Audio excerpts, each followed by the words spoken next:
Magandang araw, ako si Mark, isang estudyante at nag-aaral sa Pan Pacific University. Marahil sa inyo ay nagtataka kung bakit naparito ako o bakit bumalik ako sa mundo ng YouTube. Hindi dahil magpakita ng kakaibang talento o mag-travel gaya na lamang ng mga nakaraang videos ko. Kundi andito ako para ibahagi sa inyo kung ano nga ba ang salitang compassion. Ang video na to ay para lamang sa subject ko na compassion.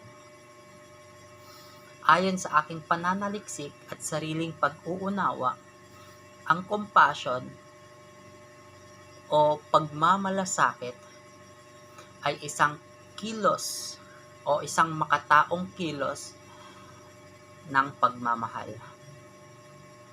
Ito ay pagpauubaya ng sariling kapakanan para sa ikabubuti ng karamihan o para sa ikabubuti ng kapwa. Kaugnay rito ang kilos loob na walang hinihintay na kapalit. Kaugnay rito ang pagmamalasakit na inihilan tulad kay Mother Teresa. Kung kilala nyo siya ay isang napakabuting tao na nagbabahagi ng kanyang talento, kayamanan at kakayahan. Siya ay bumibisita sa mga may sakit na tao at tumutulong sa nakararami. Siya ay nagiging mabuting impluwensya sa mga karamihan at pagtulong sa mga taong hirap sa buhay. Paano ko nga ba may babahagi ang pagmamalasakit ko sa kapwa? Hindi lamang sa kapwa, kundi pati na rin sa kalikasan. Maraming bagay o maraming paraan kung paano tayo makakatulong, kung paano natin may babahagi ang pagmamalasakit natin. Tulad na lamang sa pamilya, sa lipunan, sa paaralan, at sa kalikasan. Gaya na lamang sa pamilya. Halimbawa, wala ang magulang mo at kailangan mong mag-alaga ng iyong kapatid. Isa na yun sa pagmamalasakit. At masasabi natin na pagmamalasakit yun kasi ikaw yung inaasahan ng magulang mo na mag-aalaga sa kapatid mo. Paglilinis sa loob ng bahay, pagmamalasakit na rin yon, diba? At pagtulong sa pamilya o pagpauubaya para sa pamilya,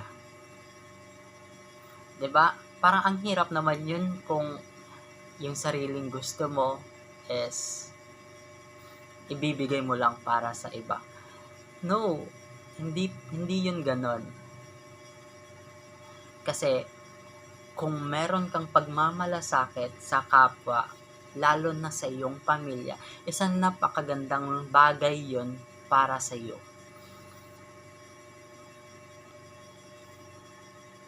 Susunod ay pagmamalasakit sa paaralan.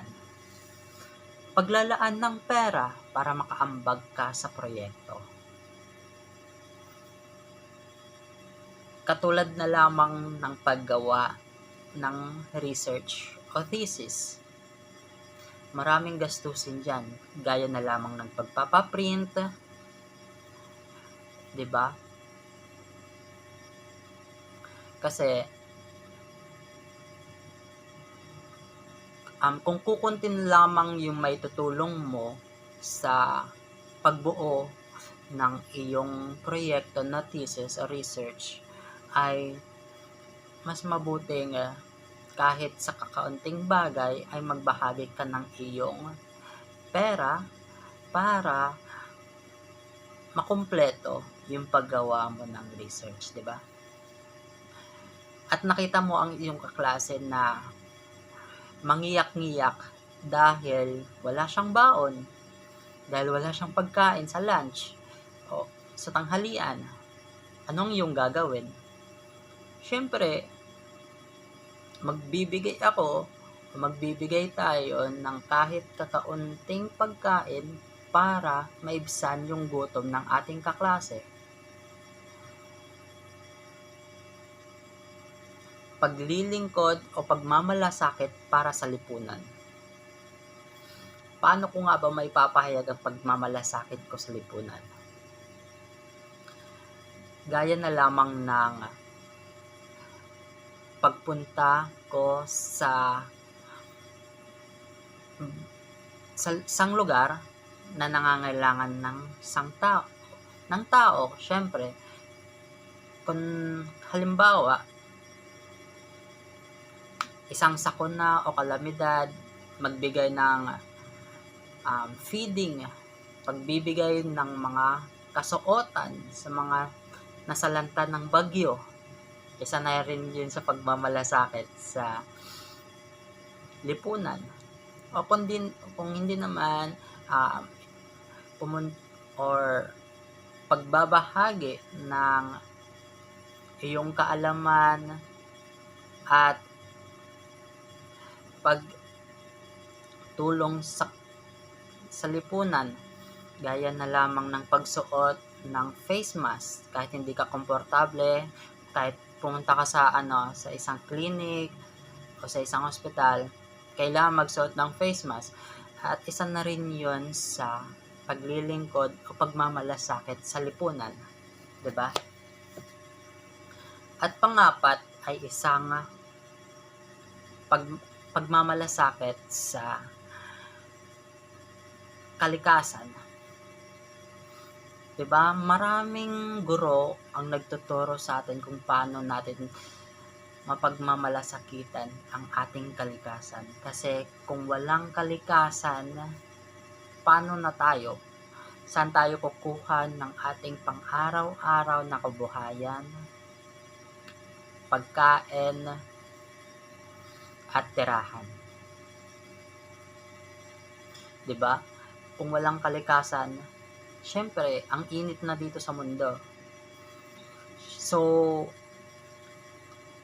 sa pagtatanim pa lamang ng puno ay napakalaking bagay na yan para sa kalikasan.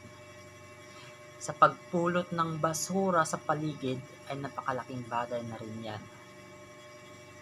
Sa paglinis sa ilog, sa mga nakabarang kanal, isa sa mga napaka-importanteng bagay para sa ikauunlad ng ating kalikasan.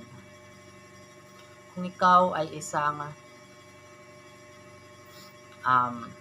environmental advocate, napaka-importante yan para sa iyo. At maidadagdag ko lamang ang pagmamalasakit ni Jose Rizal sa ating bansa.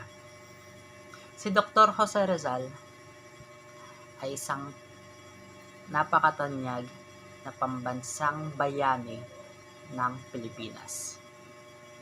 Siya ay lumaban hindi dahil sa mga espada o matatalim na kagamitan, kundi ginamit niya ang kanyang utak at panulat para sa kalayaan ng Pilipinas at ng mga Pilipino.